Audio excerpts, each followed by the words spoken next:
ये क्या, इनके मुख के भीतर तो मेरा ग्रह ही नहीं, समस्त सौरमंडल, समस्त ब्रह्मांड समाहित है।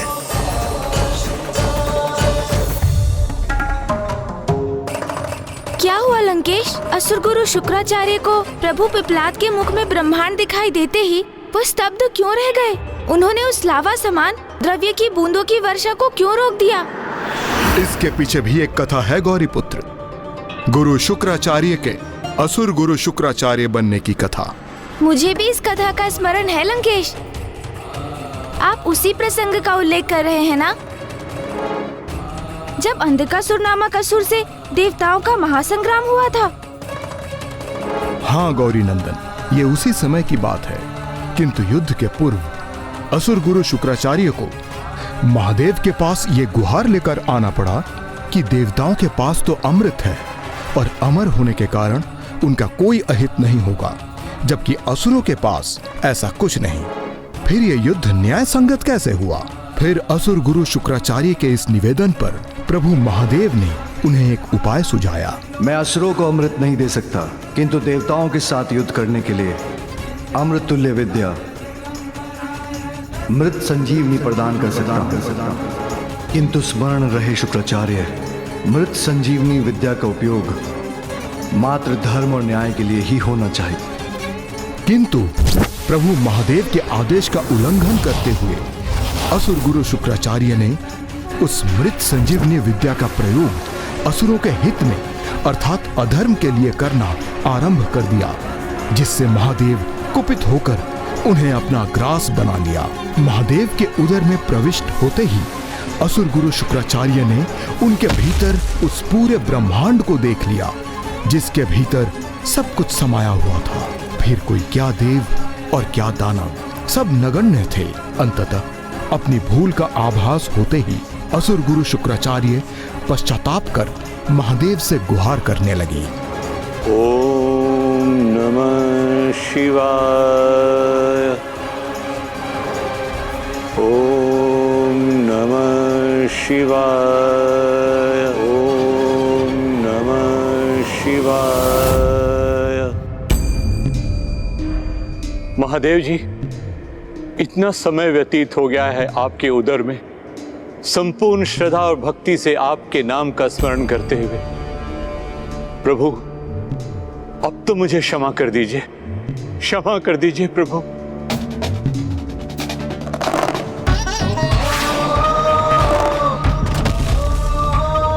मैं आपकी आराधना एवं क्षमा याचना स्वीकार कर आपको मुक्त करता हूँ। आपकी प्रबल इच्छा शक्ति, भक्ति और ज्ञान से प्रभावित होकर मैं आपको सूर्यमंडल में एक स्थान प्रदान करता हूँ। आज से आप शुक्र ग्रह के अधिपति शुक्राचार्य कहलाएंगे। प्रभु पिपलाद के समक्ष आते ही असुर गुरु शुक्राचार्य को देवासुर संग्राम के समय घटित उस घटना का स्मरण हो आया था। त्रयंबकं सदाशिवं नमामि जय अनंत नमोस्तुते नमोस्तुते। क्षमा कीजिएगा प्रभु, आपको पहचानने में मुझसे भूल हो गई। इस प्रकार उन सभी ने प्रभु पिपलाद का सूर्यमंडल में स्वागत किया। अवश्य गौरी पुत्र, किंतु सूर्यमंडल में अभी भी कुछ ऐसे ग्रह अधिपति शेष थे जो प्रभु का स्वागत करने के लिए तैयार नहीं थे।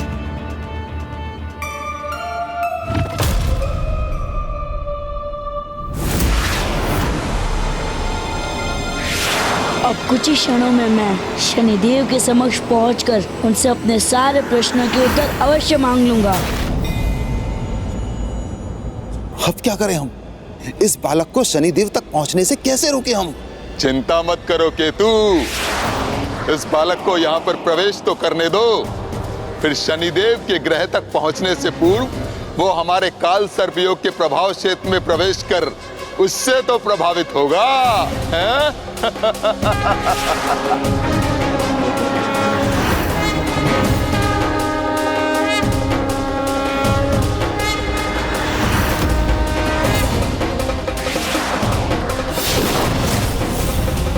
अर्थात जिस प्रकार प्रकार सभी ग्रह के अधिपतियों ने काल सर्प योग से प्रभावित होते ही अपना विवेक खो दिया था, उसी प्रकार अब स्वयं प्रभु पिपलाद को लेकर भी यही संभावना उत्पन्न हो गई थी।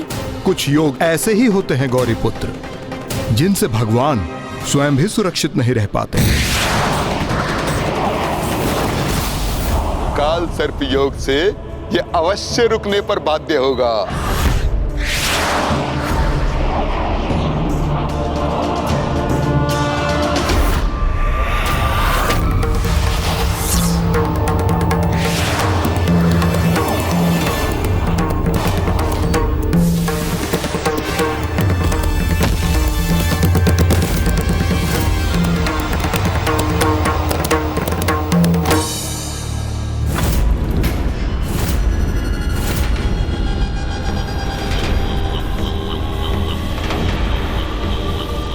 जो कार्य कोई अन्य न कर सका उसे राहु और केतु करने में सफल हो गए। अद्भुत।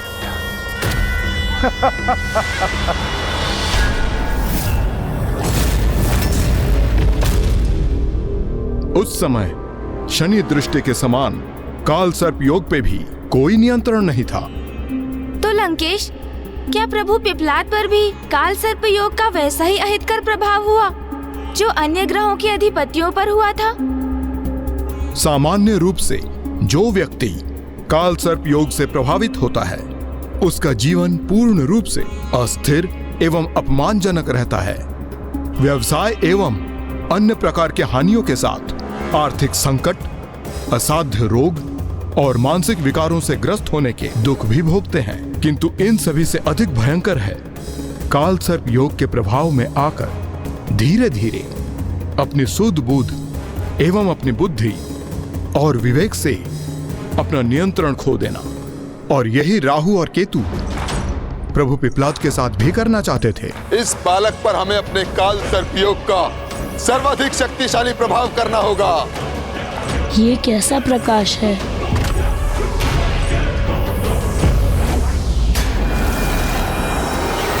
होगा, अवश्य होगा। ये बालक भी पूर्ण रूप से काल सर्प योग से प्रभावित होगा।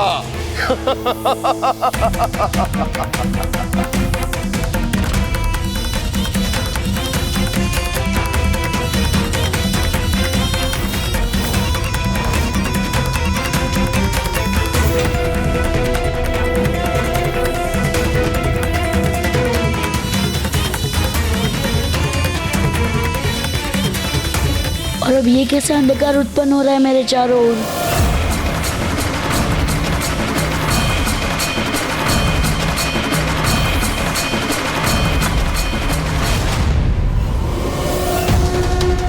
ये क्या स्थान है? कहाँ आ गया हूँ मैं?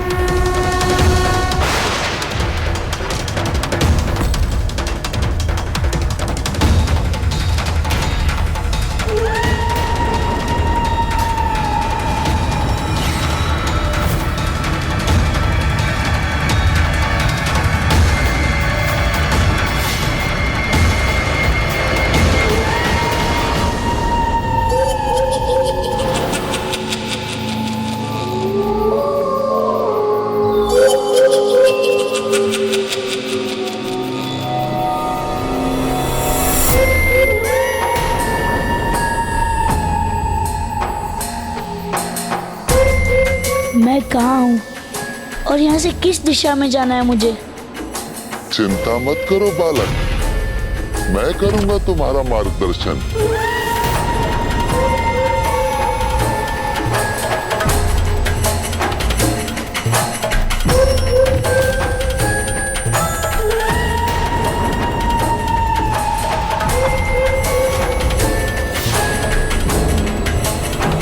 अब ये बालक कहीं नहीं जा सकेगा, कहीं भी नहीं। वैसे तो ये हमारे समक्ष ही खड़ा है, किंतु काल सर्प योग के प्रभाव में आने के कारण ये सोच रहा है कि किसी अज्ञात स्थान पर आकर लुप्त हो गया है।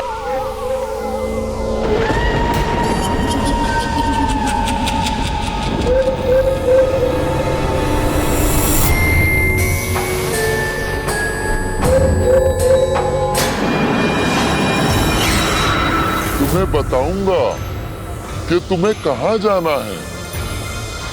आगे बढ़ो, आगे। राहु केतु द्वारा उत्पन्न जिस काल सर्प योग से हम में से कोई सुरक्षित नहीं रहा, उस विकट योग से हमें मुक्ति दिलाने वाले ये दिव्य शिव रूपी बालक कहीं स्वयं तो उससे प्रभावित नहीं हो जाएंगे? राहु और केतु जिस शक्तिशाली काल सर्प योग को उत्पन्न कर रहे हैं, जिस पर भी इसका प्रभाव पड़ता है वो आजीवन इससे मुक्त नहीं हो पाता।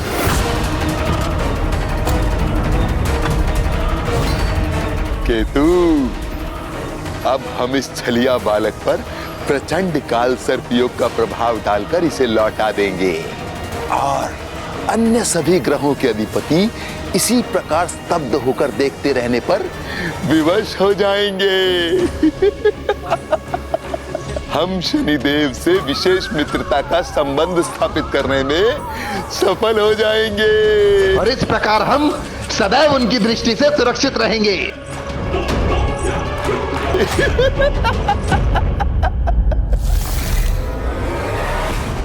राहु और केतु ने अपने प्रयासों से उस बालक को रोककर तारमंडल में अपने स्थान की सार्थकता को सिद्ध किया। उनके कारण अब ये बालक ना ही मुझ तक पहुंच सकेगा और ना ही मेरी दृष्टि के प्रभाव में आकर उसका तनिक भी अहित होगा।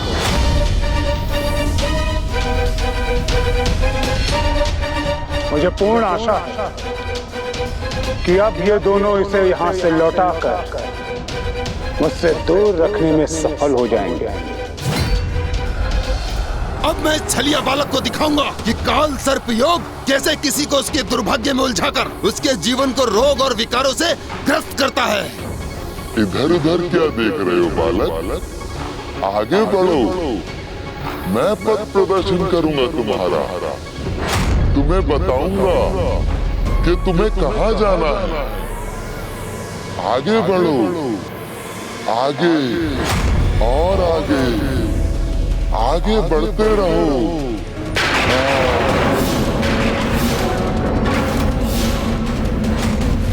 तुम्हें बताऊंगा कि तुम्हें कहाँ जाना है। आगे बढ़ो, आगे बढ़ो, आगे बढ़ते रहो। मैं पथ प्रदर्शन करूंगा तुम्हारा। कदाचित मुझे इन नेत्रों की ओर ही बनना चाहिए।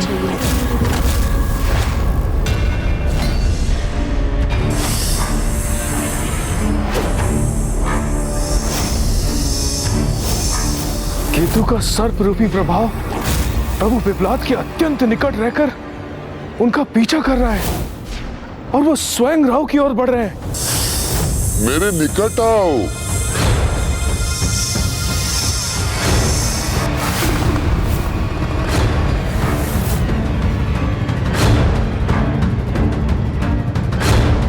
ये जो भी घटित हो रहा है किसका संकेत है? प्रभु की भव्य लीला का अथवा किसी घोर अनिष्ट का?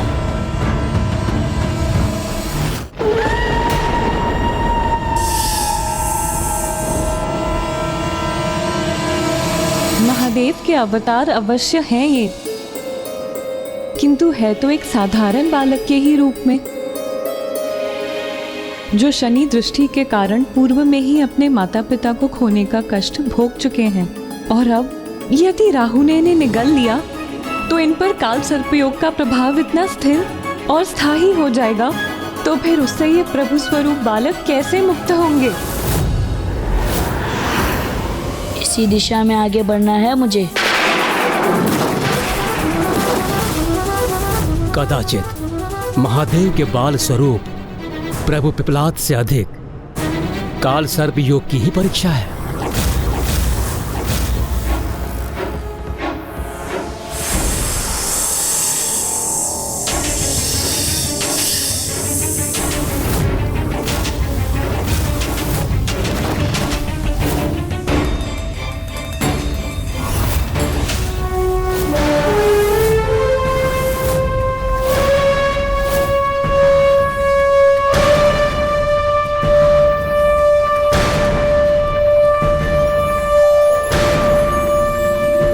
ऐसा प्रतीत हो रहा है काल सर्प योग के प्रभाव से मुक्त हो गए।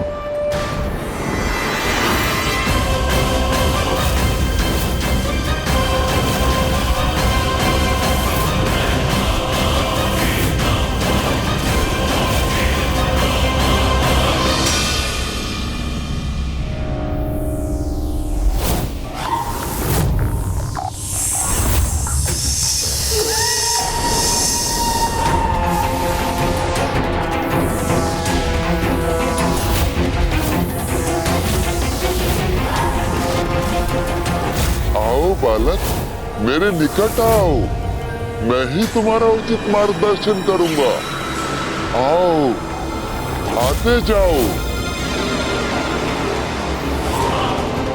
ये क्या प्रतीत होता है, प्रभु भी काल सर्प दोष योग से प्रभावित हो गए।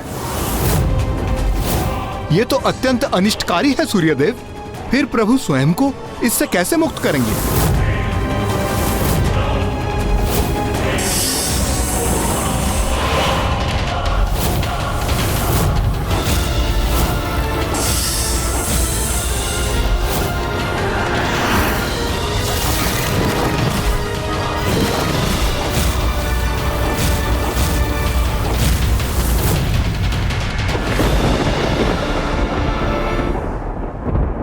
ये कैसे हो गया लंकेश?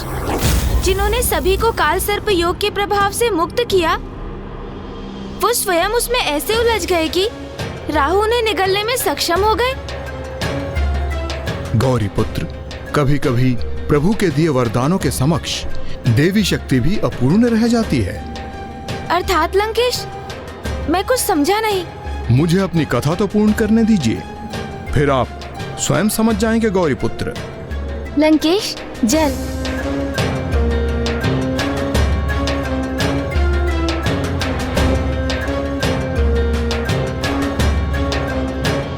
राहु तो यही समझ रहे थे कि उन्होंने प्रभु पिप्लाद को अपने मुख में बंदी बना लिया है और वो अब उन्हें काल सर्प योग के दो प्रमुख प्रताड़नाएं अर्थात मानसिक एवं भावनात्मक यंत्रणाएं भी देना चाहते थे।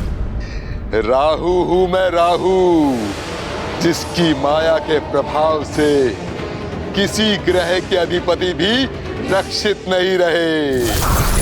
और अब वही राहु अपनी माया के प्रभाव से इस बालक को ऐसा अपार कष्ट देगा जिससे कि ये बालक यहाँ एक क्षण के लिए भी रुकने के स्थान पर प्रथम अवसर प्राप्त होते ही अपने कष्टों के निवारण हेतु यहाँ से लौटने के लिए विवश हो जाएगा।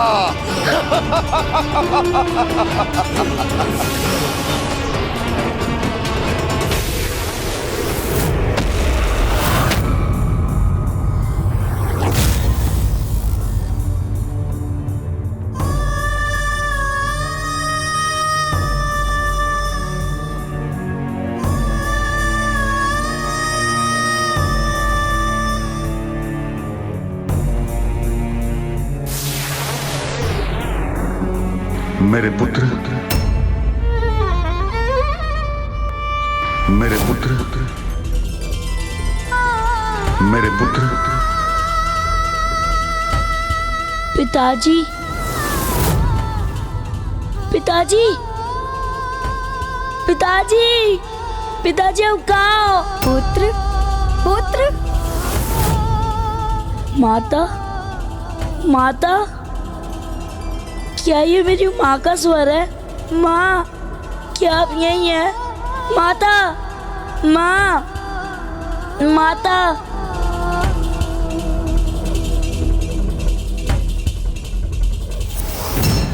इतना समय व्यतीत हो जाने के पश्चात भी राहु ने उस बालक को वापस क्यों नहीं लौटाया? राहु क्या कर रहे हैं उस बालक के साथ? कहीं राहु से कोई कष्ट नहीं पहुंचा रहे?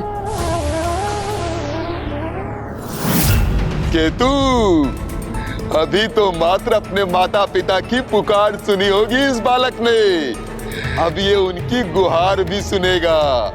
फिर ये छलिया बालक व्याकुल होकर उन्हें ढूंढना आरंभ करेगा। किंतु इसे अपने माता पिता कहीं दिखाई नहीं देंगे और ये इसी प्रकार उनको ढूंढने में उलझा रहेगा और थक कर क्लांत हो जाएगा। पुत्र, वहाँ नहीं, यहाँ हूँ मैं। इधर आओ पुत्र, यहाँ तुम्हारी प्रतीक्षा कर रही हूँ पुत्र। मुझे यहाँ से मुक्त करो पुत्र। कहाँ हो पुत्र? आ क्यों नहीं रहे हो? माता, पुत्र, वहाँ नहीं।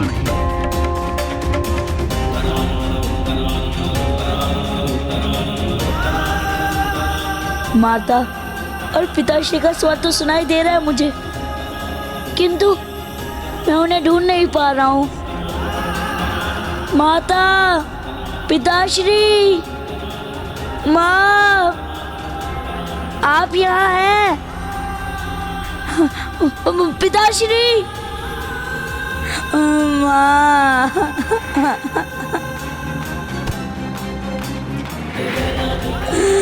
माँ, पिताश्री,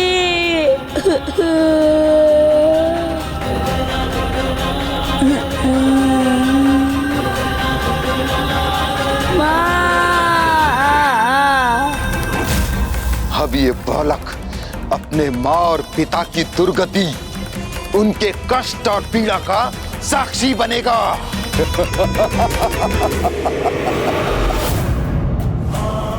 प्रभु के बाल स्वरूप की ये पीड़ा अब मुझसे सहन नहीं हो रही।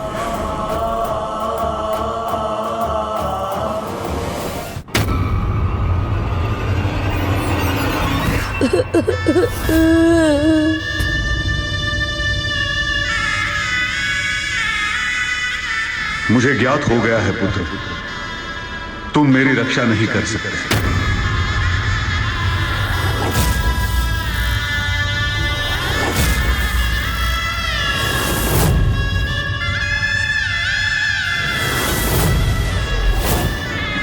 पिताश्री, पिताश्री, पिताश्री, पिताश्री, पिताश्री, पिताश्री, पिताश्री कहाँ चले गए? पुत्र, मेरी भी रक्षा नहीं कर सकोगे तुम। माँ, माँ, माँ, माँ, माँ, माता, माता, माता, माता, माँ, माँ, माँ, माँ,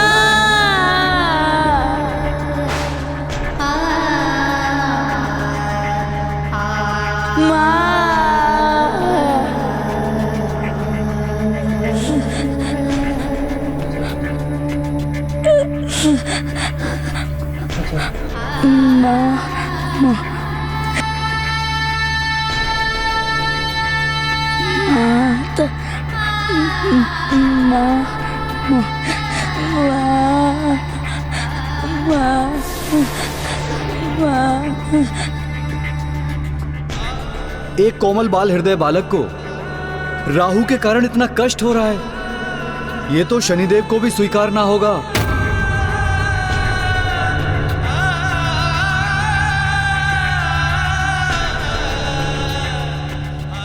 मेरी तो यही आशा है कि राहु और केतु उस बालक को रोकने के लिए कोई यंत्रणा न दे दें, क्योंकि मैं तो स्वयं उसे उसके अहित से सुरक्षित रखने के लिए ही उसे लौटाने का प्रयास कर रहा हूं, जिससे ना ही वो मेरी दृष्टि का सामना करने पर विवश हो और ना ही कोई उसे अन्य पीड़ा। अब इस छलिया बालक की पीड़ा में और वृद्धि होगी। जब मैं इस बालक के समक्ष मृत्यु के उपरांत इसके माता पिता के नरक में निवास के दृश्य प्रस्तुत करूंगा।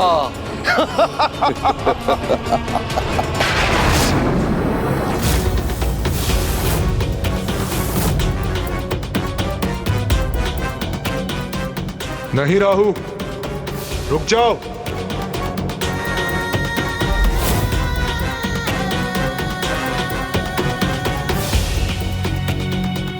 इस अंधकारी सुरंग के अंत में अब इसे तीव्र प्रकाश दिखाई देगा।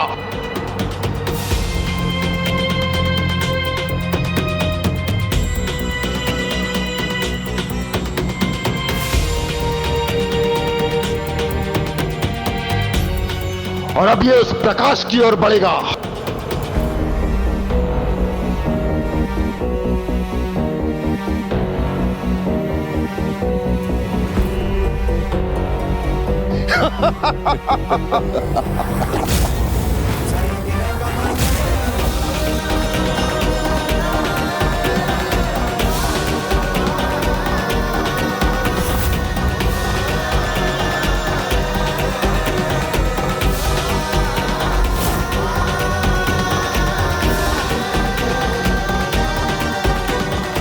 और जब इसकी दृष्टि इस प्रकाश को भेद कर उस पार देखेगी तो मृत्यु के उपरांत अपने माता पिता की दुर्दशा को देखकर स्तब्ध रह जाएगा।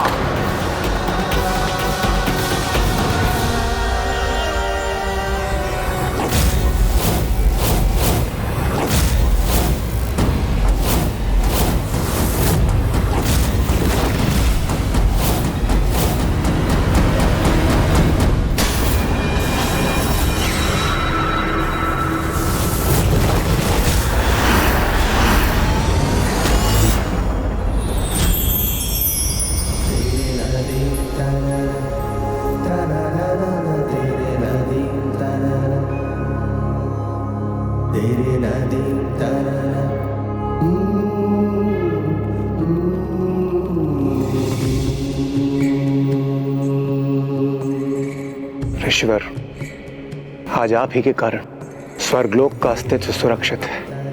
आपने अपने परम त्याग से स्वर्ग पर ही नहीं समस्त जगत पर बहुत बड़ा उपकार किया, जिसके लिए मैं देवराज इंद्र सदैव के लिए आपका आभारी रहूंगा।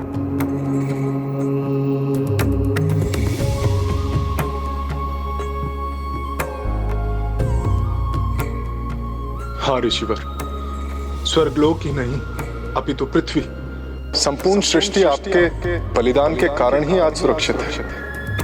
अन्यथा वो दुष्ट व्रतासुर सर्वत्र विनाश करता, संपूर्ण ब्रह्मांड को लील जाता हो और कुछ भी शेष नहीं रहता।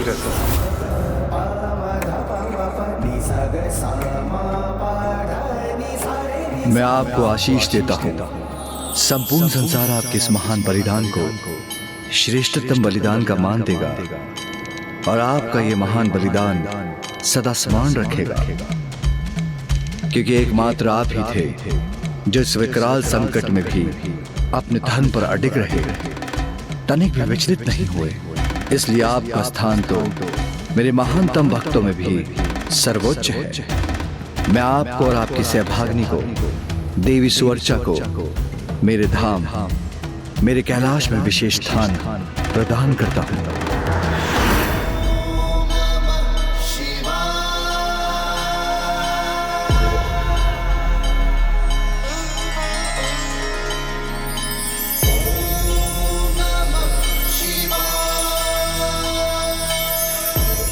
और फिर उन दोनों को स्वयं महादेव ने शिव धाम कैलाश में स्थान प्रदान किया।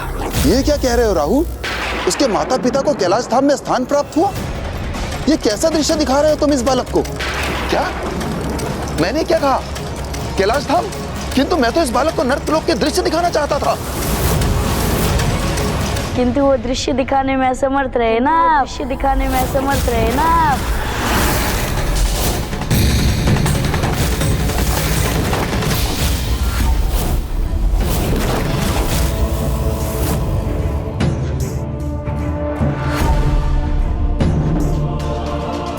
क्या मुझे नरकलोक अथवा उसकी दुर्गति के भ्रामिक दृश्य दिखाएंगे?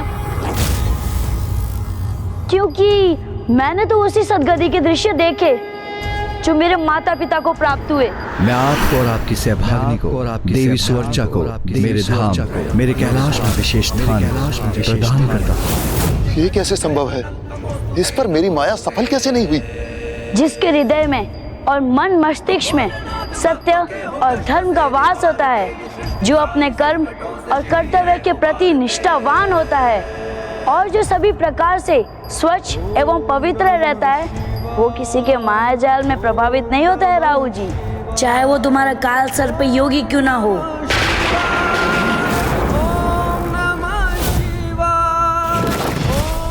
ये कैसे हो सकता था लंकेश? जिन्होंने शेष ग्रहों को काल सर्प योग से मुक्त कराया, उन्हीं प्रभु पिपलाद को राहु केतु भला कैसे अपनी माया में उलझा सकते थे? गौरी पुत्र, वास्तविकता के दो रूप होते हैं। पहला जो दिखाई देता है और दूसरा जिसका आधार विश्वास होता है। प्रभु पिपलाद ने राहु केतु के अति आत्मविश्वास को अपना अस्त्र बनाकर न केवल उसकी माया का सामना किया, अपितु उन्हें ही माया में डाल दिया। छलिया मायावी बालक, तुम मेरे मुख से बाहर कैसे निकले? मैंने कोई छल नहीं किया। यदि आपको प्रतीत होता है कि आपने मुझे निगल लिया, तो ये केवल आपकी भ्रांति थी, क्योंकि मैंने तो कभी आपके मुख में प्रवेश नहीं किया। आपके ही माया ने आपको ही प्रभावित कर आपके भीतर भ्रम उत्पन्न किया।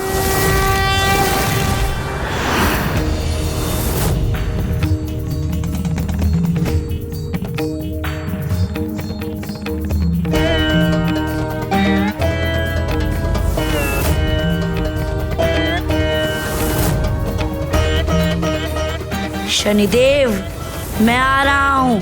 आपके राहु केतु भी मुझे रोकने में असमर्थ रहे, किंतु मैं इन दोनों को उनके उचित पाठ पढ़ाने के पश्चात ही आऊंगा। माया का प्रभाव कुछ समय के लिए अवश्य रहता है, किंतु जो दृढ़ता और आत्मविश्वास पर अडिग रहते हैं, उसे माया प्रभावित नहीं कर सकती।